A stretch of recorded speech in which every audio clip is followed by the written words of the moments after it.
Big Travie, Johnny Game Time Hicks, and your host for today's Mockathon. It is Austin Sear. One episode Mockathon. Turn down your mic. And I think that's Johnny telling me to turn my volume down.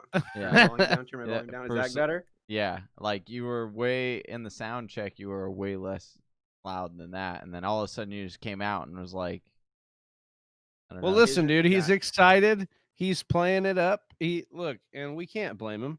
Soundcheck It's can't hold Mock this. Draft Monday, baby. Soundcheck can't hold this. So, Austin, tell us what kind of mock draft we're rocking with tonight. It's going to be a 12-team half-point PPR. We've got 12 members here competing. A good room here. Not a lot of auto drafting happening today. 4 spots auto drafted. 8 people actually playing, and we're getting that one started now. First pick off the board is Christian McCaffrey, running back out of the Carolina Panthers, followed by Saquon Barkley, Dalvin Cook coming. Hope that holdout ends sooner than later for any Dalvin Cook shareholders. Alvin Kamara off the board. Now over to RCHU for the 5th pick. Johnny, who are you looking to snag up? You picked yourself at a unique spot at 9, not really in the middle, beginning, or the end, kind of in that 3-quarter route. What are you hoping to see? Do you have any expectations or anything you're aiming for, or is this just more experience to be comfortable anywhere on the board? Yeah, it's pretty much. I haven't done a lot of mock drafts here from this spot, and it's kind of funny because I originally was going to start with the 103 or 104 area because I wanted to try to get Alvin Kamara and see how I could build a team with Alvin Kamara. And I was going to actually pass on Ezekiel Elliott because, COVID-19 stuff. But man, 109 position, you're gonna give me I think he's gonna be fine by the time the season starts. Maybe. I mean, dude, are you a doctor? We've got a whole new set of circumstances to deal with. Are you a doctor? Zeke at the 9. That is an absolute steal. Call the police department if it hasn't been burned down already. Joe Mixon following the Ezekiel Elliott pick. We got Jacob Blay on the board. What's up, Jacob? He takes Devontae Adams, leaving Big Travie on the board to take the last pick of the 12th spot with that back-to-back situation. Tyreek Hill, speedster out of Kansas City for Travie's first pick. With Patrick Mahomes, the best double dip in the game as far as I'm concerned. Certainly the most exciting. Love that one. You think that double dip is better than Patrick Mahomes and Travis Kelce? Oh, hell yeah. Yeah, I would say so. Why would you rather have Tyreek Hill double dip with Patrick Mahomes over Travis Kelce double dip when you know that's more points? The positional advantage. It's the extreme positional advantage. Tyreek Hill or Travis Kelce, who's scoring more points? Tyreek End Hill. of season. But you can't compare. They're not apples and apples. You have to compare what you would get instead of Tyreek Hill. I'll compare them all day long. Like Johnny, value over replacement. Value over replacement. You can hear it in Johnny's voice. He's jealous of what I've done so far. Not at all. This happens every week. Johnny gets jealous of my team. No, I'm making the argument that Julio or that Patrick Mahomes and Travis Kelce are not the best double dip to own that. Best is a very subjective word that we can go ahead and spend a lot of time on, and as well as the double dip efficiency. Is it just fun? Is it actually an advantage? I think it's more just fun, but we can have a much longer analytical conversation about that. We've got a mock draft to keep going with. We're going to stick on that route. Following that Patrick Mahomes pick a Big Trav, we got Nick Chubb, Aaron Jones, Johnny Hicks taking Julio Jones to pair up with Ezekiel Elliott. That is a nasty 1-2, followed by Chris Godwin, Lamar Jackson, and Miles Sanders off the board, leaving RCHU with his 2nd-round pick to pair up with Michael Thomas. He goes Kenyon Drake, Michael Thomas and Kenyon Drake. Not a bad 1-2 there. Man, I like Kenyon Drake and Michael Thomas pair. That's a Kenyon good Drake one. is moving up.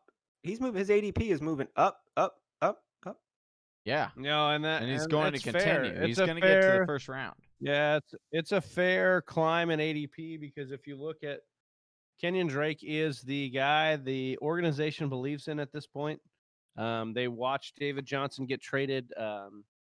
This is an offense that is going to throw a ton. Has DeAndre Hopkins now has a 2nd year with Kyler Murray is going to advance as an offense. If you have been sleeping or just not been paying attention to Kenyon Drake, you need to take another look, because Kenyon Drake is a guy on a what seems to be, all signs point to, a high potent offense. And so I think the point here is actually, Johnny, that I would like you to make here.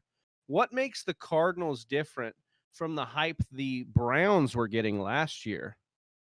Because the Browns came into the year last year as a team that everybody loved. They were the darling of the offseason. They were going to be the offense that blew the doors off. But I've been meaning to ask you this. What makes the Cardinals different than the Browns last year? What makes the Cardinals this year different than the Browns last year? Couple of things. I'm glad you brought that up. One, the coaching staff is complete. They're head and no Freddie shoulder. Kitchens. Yeah, they're no Freddie Kitchens. Like they're way different there in the coaching area. Second, hold on a second. Okay, hold on a second. Freddie Kitchens had a great 8 games with Baker Mayfield. Okay. Hold on a second. That's why he got the head coaching position. Yeah. Okay. So he had a sample size. That's fine. I could argue that the Cardinals had a lot of hype going into last year and didn't meet those expectations. The one that they can kind of deal with that. But here's the other thing. What have you heard from DeAndre Hopkins, or what have you heard from Larry Fitzgerald or Christian Kirk or even Kenyon Drake? What about Kyler Murray? What about Kyler Murray? Let me take a stab at Travis' question here before we get on with the rest of the draft on this one. While there was a lot of hype for the Browns team in general, which they certainly did not hit, their fantasy players, while not every week consistent, especially the wide receiver position, in the running back position, which got this conversation instigated with the selection of Kenyon Drake, Nick Chubb bossed out all season, and so did Kareem Hunt once he came on board. So despite that team not playing that well, their playmakers still showed up. Odell Beckham played with a messed up hernia the entire time. Jarvis Landry had a decent season. Nick Chubb absolutely balled out, and Kareem Hunt Mayfield fell flat. Baker Mayfield fell flat. But I would say that OBJ, injury or not, fell flat. I feel like the offensive line discredited the Browns in a big way. Sure, he saw all I want to know is, as two Cardinals fans that I'm sitting in between here, did the offensive line improve enough for the Cardinals to make them this juggernaut that we believe that's the wrong question to answer. Their offensive line is so much better than people think and give them credit for. If you go to Pro Football Focus, their offensive line is actually one of the better offensive line, and it's a lot better than most people think. That's not what it. The difference is that this team is going to. They sounds like veterans. It was the right question. Yeah. This team has the veterans on it to not let them be the next Cleveland Browns. They have, Larry Fitzgerald, who is a seasoned vet, who was on one of the last few years of his playing career. You think he's going to let people, mess around and joke around? Not at this point. Kyler Murray has also showed a level of maturity that no other rookie quarterback has shown since maybe Patrick Mahomes or Deshaun Watson, I would say. You got, Sam Darnold out here making out with, I don't know how you get mono, but and then you get, Baker Mayfield and all the drama that he usually represents. You got, Lamar Jackson over here trying to get hurt and injured by jumping over a jet ski, running full speed on a lot of variables. I'm just saying, things to get excited about. I'm just Cardinals are being one of them. The offensive line is sure suspect. Big Trav, I think that's a great comp to bring him up to the Browns. But I think for the fantasy purposes, the Browns players didn't really let you down. Baker Mayfield did. He had his issues, but Kyler Murray's got his legs, so I think we avoid that. Moving on, following the Kenyon Drake pick, we had Travis Kelce, George Kittle, Mike Evans, Austin Eckler off the board to close the second round. Started the third off with Kenny Golladay and moved on with Leonard Fournette, Melvin Gordon, Clyde Edwards-Helaire, Chris Carson, Adam Thielen, James Conner, Cooper Kupp. Johnny takes A.J. Brown. David Johnson's off the board. Le'Veon Bell's gone. Big Travie takes DK Metcalf and Amari Cooper as his first pick in the fourth round. Like that 1-2 there, Big Travie, DK Metcalf, and Amari Cooper. Yeah, look, here's the deal. When I took Tyreek Hill and then Patrick Mahomes, I said I was going to go upside down. I've completed the upside down in the first 4 rounds. I'll probably go running back heavy the rest of the way. I'm really excited about the position advantage I should get at the quarterback position. and then this stacked wide receiving core for all my starting wide receivers. And Let me ask you about that one. play the game. DK Metcalf's climbing up a lot. Do you think he takes over Tyler Lockett's spot as the most efficient and fantasy-wise productive receiver on the Seahawks? Maybe not the most efficient wide receiver on the Seahawks, but he is definitely the guy that Russell Wilson's going to look to make the big play down the field, because DK Metcalf can burn any defender with his speed. He's big, so he can high point the ball at any point. He wins 50-50 balls. And here's the deal. Like, we saw what Jimmy Graham was able to do when he was healthy and getting those high point balls in the end zone. DK Metcalf can play that role in the end zone for the Seahawks. And so, yeah, I'm a big fan of what DK Metcalf can bring as far as diversity at the wide receiver position. I like that point you brought up about DK's speed. Folks forget how fast the man is, given how big he is. But your point is absolutely right. And Russell Wilson's really good at getting it down the field their way. Following the Amari Cooper pick from Travis was Allen Robinson, Odell Beckham. David Montgomery, running back out of Chicago, was taken by Game Time with his 4th round pick. Pair up with Ezekiel Elliott as running backs. Devin Singletary off the board. Keenan Allen gone. Mark Ingram, followed by Mark Andrews, Robert Woods, and T.Y. Hilton. Johnny, I like David Montgomery this year. I think that it could be a very good situation. Best running back on the team, 2nd year, coming into what you hope is an improved offense. They're certainly going to be paying attention to it in the offseason. If they do, we'll see. But I like the David Montgomery pick.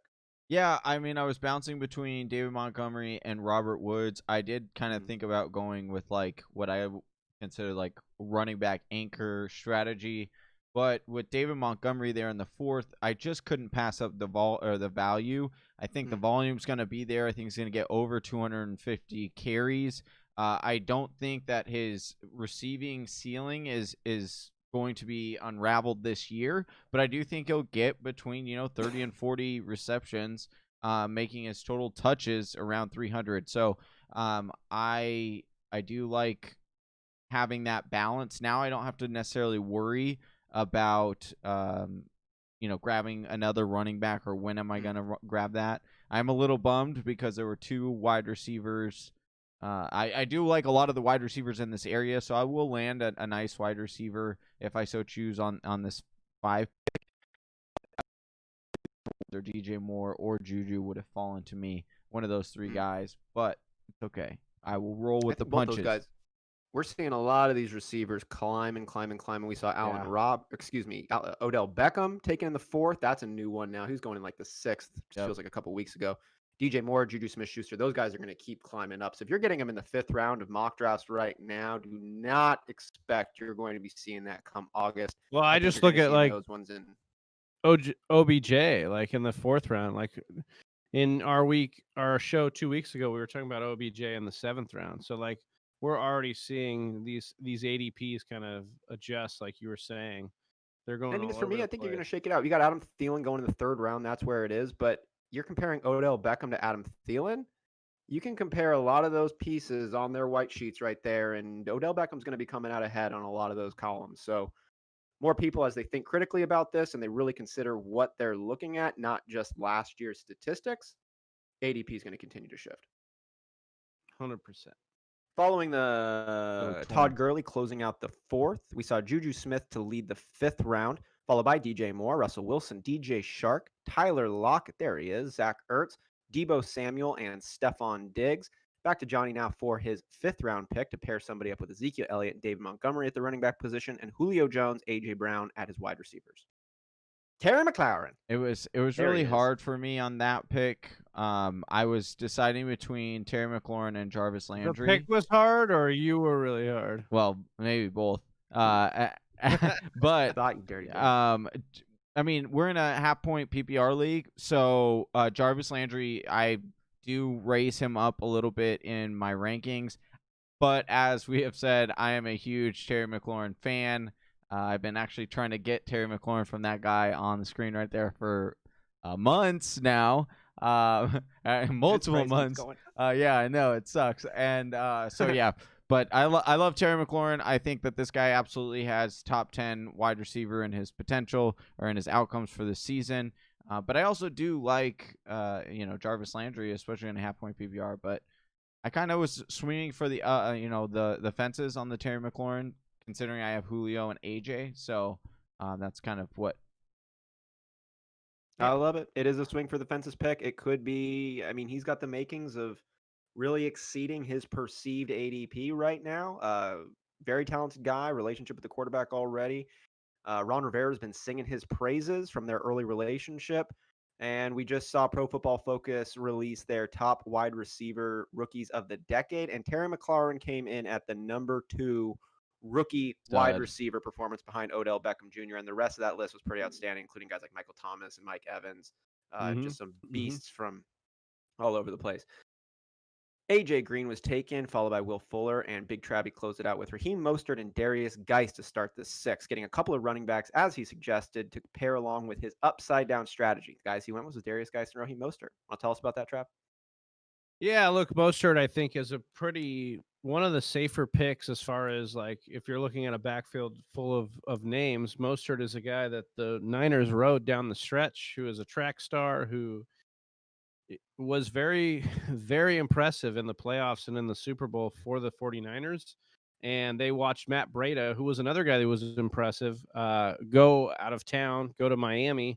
So Mostert's a guy I'm trusting more and more, especially when you can get him in the 5th round. People are still trying to be scared of Mostert, but I think he's a good draft or a good player to pick up in the 5th round or later. And then Darius Geist, this is a chance. Like this is a lottery ticket. This is a lot of, like, obviously the risk is there, but Darius Geist's skill is unbelievable in the 6th round. Yeah, like I'll take him right there. Like I think he could be. He's a guy who can catch the football. He's a guy that they've talked about as being a full all around bell cow back. Yeah, there's a lot of backs there, but he's the most talented one. So I really like Darius Geist this year. I remember watching him last year because I was off of his boat. I was really concerned with the injury concerns. But when I watched him play, like when he is on the field, he is explosive. He is fun to watch. He's elusive. Like he can ball. Like that's a kid who can really ball. So it's like, and it's kind of funny because it feels like kind of like lightning striking twice. As far as like just unfortunate odds. And so it's like I kind of want to now bet like, all right, I think he's gonna stay healthy this time. I'm gonna put my chips. I mean, listen, don't go out and get Darius Geist and Will Fuller on your team because that's asking for too much. But if you get one of those 2 guys, I would put my odds at like one of those 2 guys is gonna be healthy and play 16 games. I don't know. That's a bold statement right there. But if yeah. Both top spots, though. Both going to be getting the opportunity. Darius Geist in what you presume is a run-heavy offense. Will Fuller is what you presume in a pass-heavy, high-efficient offense. I love those ceiling plays for those guys, and it really is just health. That's the only thing that could get in their way. Mm-hmm. And here's the deal. We've talked about for years, like, don't draft based on just health, like health concerns. Like, you cannot predict health. And we've seen guys like whoever it is, Devontae Parker, or people that late bloom or whatever, or take their time, or it's the off year that they get it done. Not to cut you off, Austin, but like I just think that there's times. But he did anyway. You've got to pull it out of there. You've got to say no. Like this year, I'm going to draft the injured guy. I'm thinking about like a Keenan Allen. His first few years, he had all those weird injuries, right? The spleen, torn things. It was all this weird issues, right? And you're like, this dude's not just like a weak dude. He's not a son of a gun. He's going through weird stuff. And then all of a sudden that trend kind of broke and he's been really productive every year that I can recall. So yeah, I love that play on there. And you don't bank him on your injuries, like you said. Certainly have him in the back of your mind, but you're not going to bet on injuries. Mm-hmm. Cam Akers following Jonathan Taylor, Kareem Hunt by Johnny. We'll get your commentary on the backside here, Johnny. Following that pick was Deshaun Watson, Darren Waller, Kyler Murray of the aforementioned Arizona Cardinals gone in the 6th round, followed by Jarvis Landry, Cortland Sutton, Marlon Mack's off the board, Marquise Brown, and Christian Kirk to close out the 6th.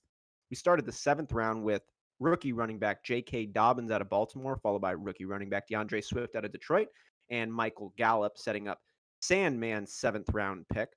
But Johnny, I wanted to kick it over to you to talk a little bit about Sandman. Dude, Buy me a dude, Mac dream. is having a really nice draft over here. I like what he's doing. Saquon, Leonard Fournette, and DeAndre Swift are his 3 running backs. And you look at his wide receivers: Mike Evans, Calvin Ridley, DJ Moore, and Marquise Brown.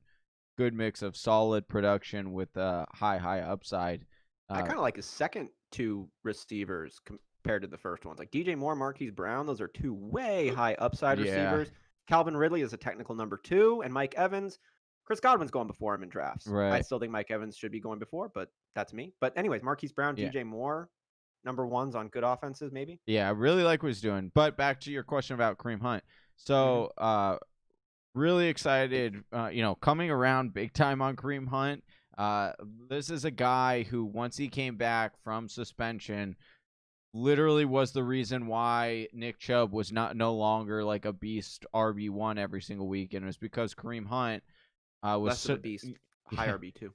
Well, yeah, he was a high RB2, but I'm getting him in the 6th round. If anything happens to Nick Chubb, Kareem Hunt is instantly an RB1, and what we've already seen, Kareem Hunt is an RB2, and that's exactly what I needed based on my strategy here.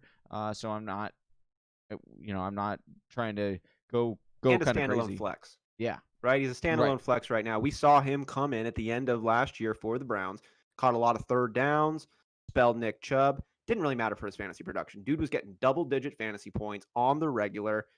You can start him with or without Nick Chubb playing. Yeah, I think this year, a full season. I think the big point that Johnny made on the show a couple weeks ago was, like Kevin Stefanski comes into this offense, and that's a guy who has been running the ball heavily with Dalvin Cook, Latavius Murray, and other running backs in Minnesota.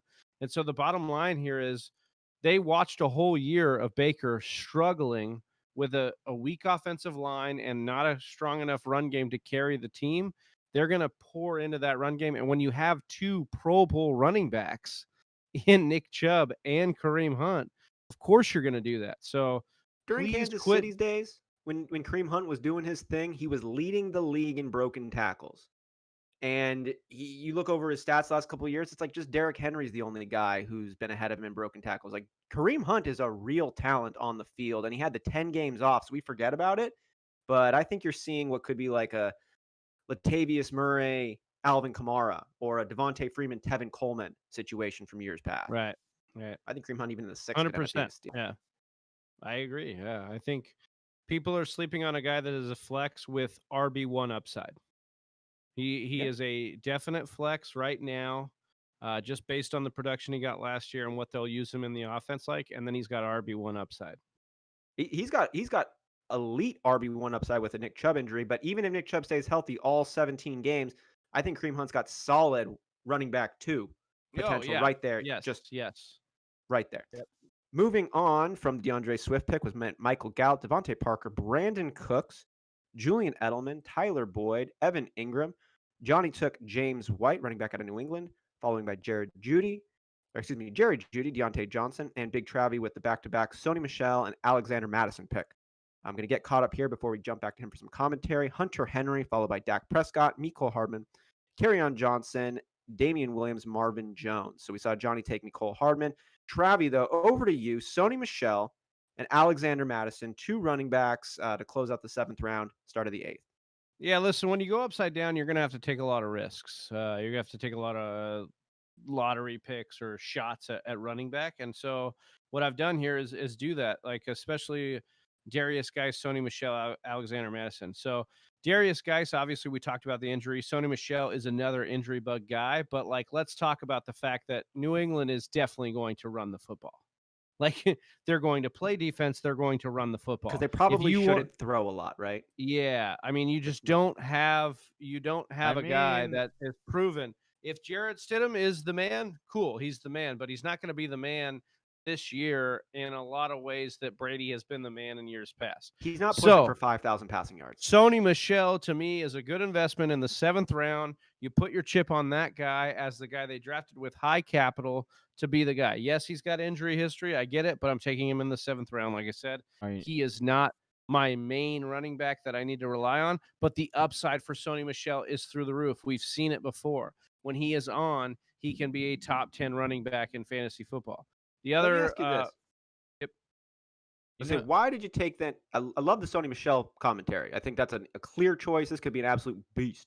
What made you take Alexander Madison though over say Kerryon The Johnson? holdout, the holdout purely is the reason here. If the holdout lasts through, which we have seen running backs, regardless of the math working out for them, we have seen running backs hold true to the player power persona here, where Le'Veon Bell, Melvin Gordon, they have all held true to this theme of I need to hold out no matter what happens, even though the money doesn't change. And we're talking about a system where, if we're being honest, the Vikings do not owe any, like, Dalvin Cook has no leverage in this situation because the Vikings have Alexander Madison, who is pretty good enough to be a faux Dalvin Cook for them. And so, in my opinion, I take Alexander Madison as a James Conner would have been taken in the 8th, 9th, 10th round a couple years ago when Le'Veon Bell held out and he won people leagues. And so that's what I'm saying. Yeah. How did it work out for Melvin Gordon last year with his holdout? And that's it. Well, like, not only yeah, that, he but had I mean, the CBA, the new CBA that's in place makes it even more difficult for teams because now teams can no longer waive contract fines like they could before. Like they'd be like, "Oh, you missed 2 weeks of training camp.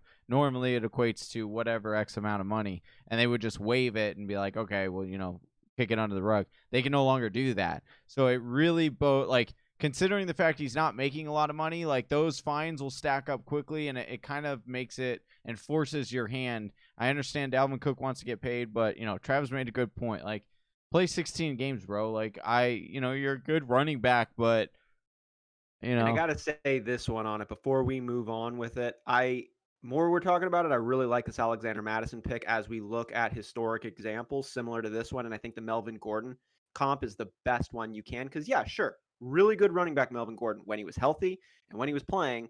Never an elite, but really good, and that's kind of where Dalvin Cook's at. We just haven't seen enough, and he's never been the top guy. He's never been a top 3 guy. Yeah, like at least Le'Veon Bell could flex as like a 100%. elite guy. Yeah. 100%. So he's definitely that Melvin Gordon camp for me. And you're not going to tell me that a dude holds out on his team throughout the offseason training camps, throughout the start of the season, watches them pick up W's, watches them pick up L's, and then he decides to come back after he realizes that his holdout isn't going to net the leverage that he thinks for the contract he wants. So now he's going to come back with his tail between his legs. And you think that the coaching staff is going to give him that 20-plus touches, locking him in the spot beforehand? No, especially not if Alexander Madison is coming in, showing up, and earned that role. I expect he's going to be getting at least 25% more touches than he would if Dalvin Cook didn't have this show. It's just psychologically how it's going to work in, and as long as he doesn't squander that opportunity, he could be legitimately working himself from a pure backup to more of a two-headed monster kind of situation. Yeah, I would agree with that a lot. Closing out before this gets away from us, we saw Kerryon Johnson go, and then Damian Williams, Marvin Jones, followed by Matt Breida, Phillip Lindsay, John Brown, Darius Slayton, and CeeDee Lamb to close out the 8th. Starting the 9th round with Keyshawn Vaughn, Ronald Jones, Tevin Coleman, Emmanuel Sanders, Jordan Howard's off the board, Aaron Rodgers, Rob Gronkowski, Josh Allen, followed by Tony Pollard, Tyler Higbee, Tariq Cohen, and Hayden Hurst for Big Travie. I don't think I've seen a mock draft happen where you don't grab Hayden Hurst. I just love it. I mean, we'll talk about it on the latest episode. Look, Johnny's been copying me a lot, but I've had Hayden Hurst as my guy since the beginning. Here's the exact reason. So Travis knows dude. my track record with. Here's the deal: is like Johnny thinks that he's had Hayden Hurst this whole time, but I incepted Johnny. Yeah. I'm the reason why Johnny even likes Hayden Hurst.